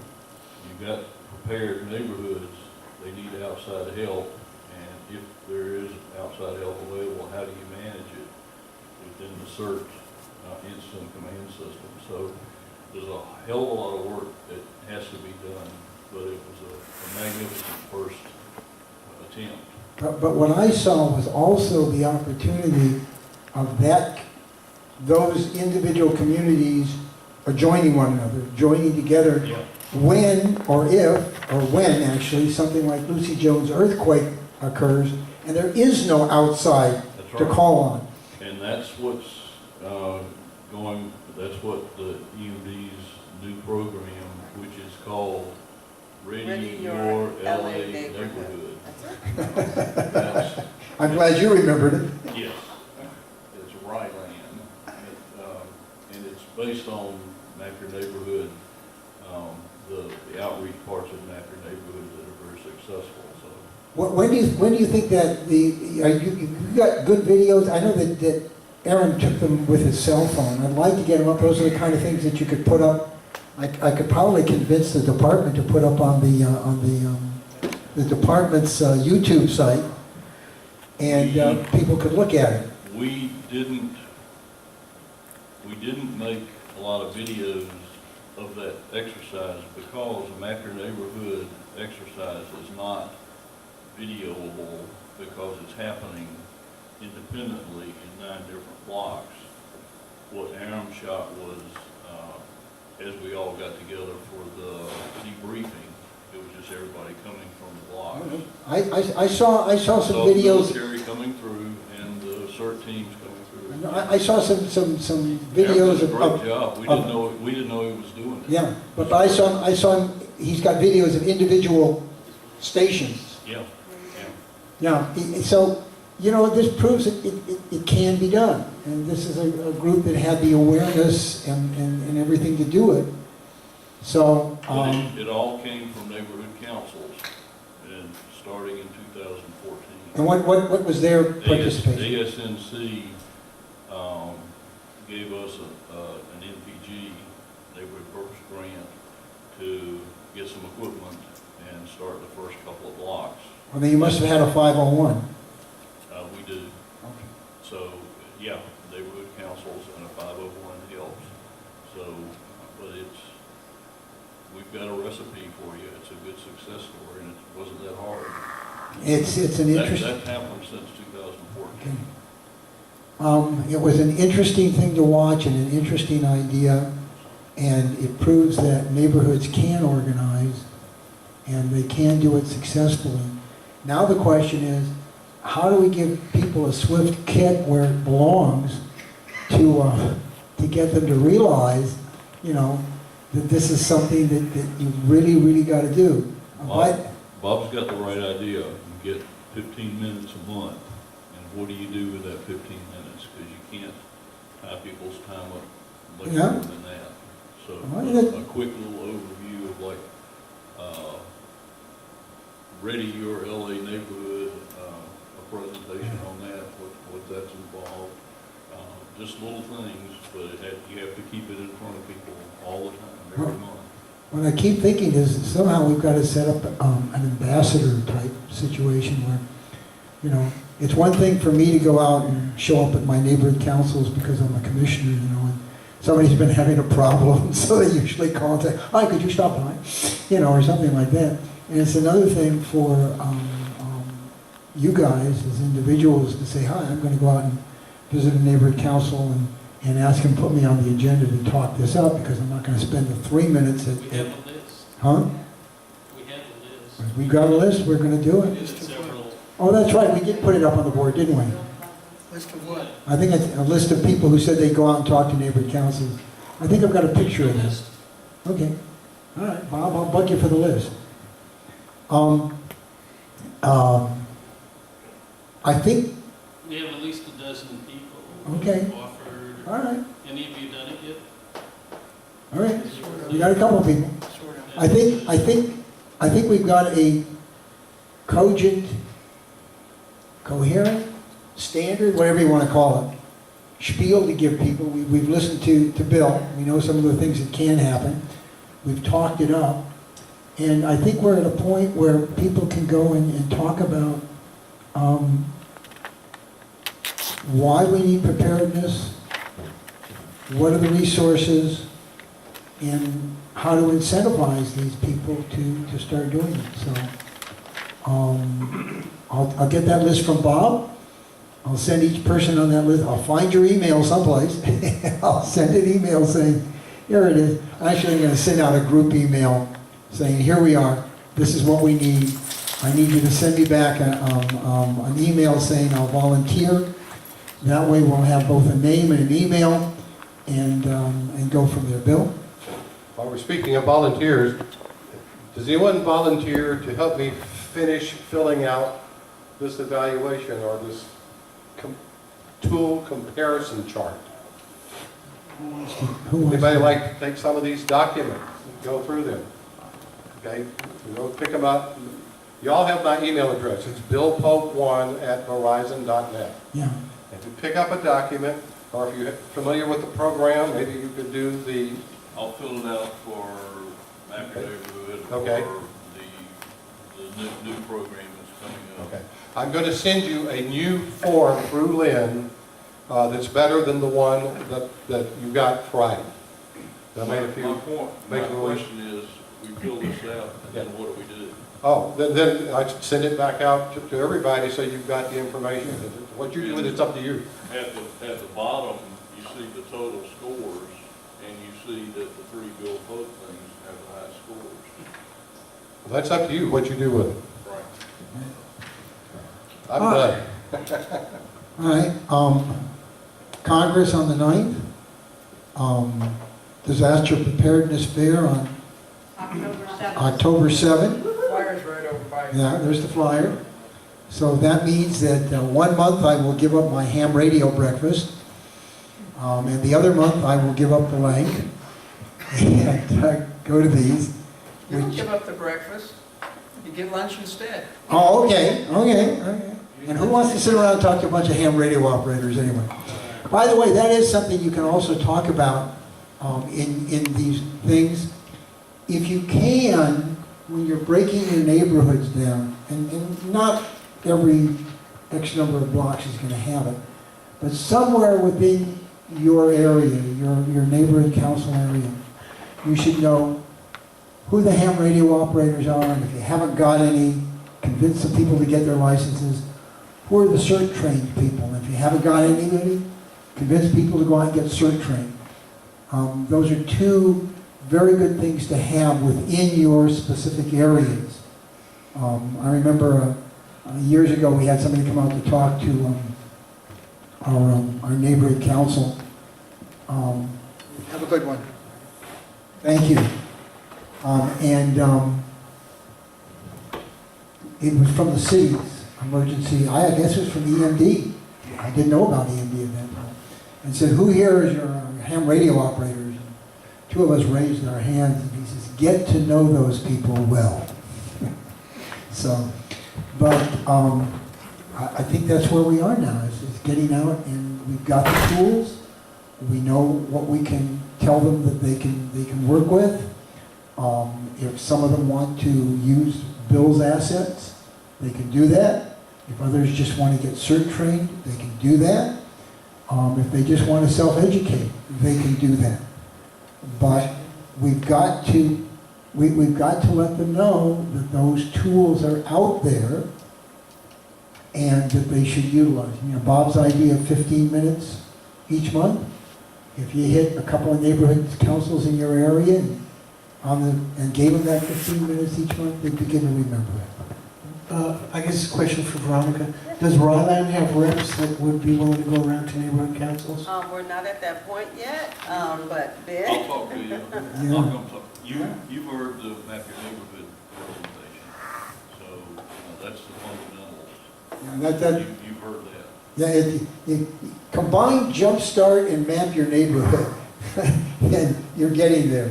Hopefully by the Congress, there'll be a one-sheet handout. I don't know if there's going to be, but hopefully. We're working on that, but you know, it's still in the development phase. I mean, we're not completely down the road, but it is going to be based on those. You know, we talked about Map Your Neighborhood. Yeah, the principle, the biggest part of it is the Map Your Neighborhood style workshop. You get your neighbors together, about 20 households, and you talk about shared resources, shared needs, and things Yeah. like that. So that's staying the same, and there are components of it, and we're going to reshoot the Map Your Neighborhood videos for LA, but it's going to be all the same thing. So it's the overview that you heard, same program. Yeah, one additional point, which again, I keep coming back to stuff that we talked about a year ago. We had a report on communications, and it seemed to me that the basic idea was that, okay, 20,000 people in my area, somebody's going to have an injury, somebody's going to want to report a house is on fire or something like that. And in a situation where the general communications are down, we would have a volunteer communications apparatus, which would involve family radio service, ham radio, whatnot. And all we have to do is communicate to people that, hey, in the event of the real disaster, you go down to Point Furman Park or whatever other place it is, and the communication will be there. So we have to finish that work. We have to make a decision, and it can't be multiple decisions. It could be this and it could be that. It has to be one, because the system has to come into existence when it needs to be there. The last point is that reminding you of the task forces we had on elections and bylaws and stuff like that. It is getting to the point where we ought to prepare a brief report to present to the city council, pointing out all these deficiencies. Yeah. And by the way, that is something I talked both to the captain about and to EMD, is that, and I'm pretty well set on the fact that if you're going to have a communications, ham radio is not the way to do it within the communities. The FRS and GMRS is a better system, and then have a place where you can hook up with CERT and ACS, and they have the ham radios, and then they can communicate up the line, and then it eventually comes back here. Yeah, try the ACS comm plan. Yeah, yeah. Exactly what that is.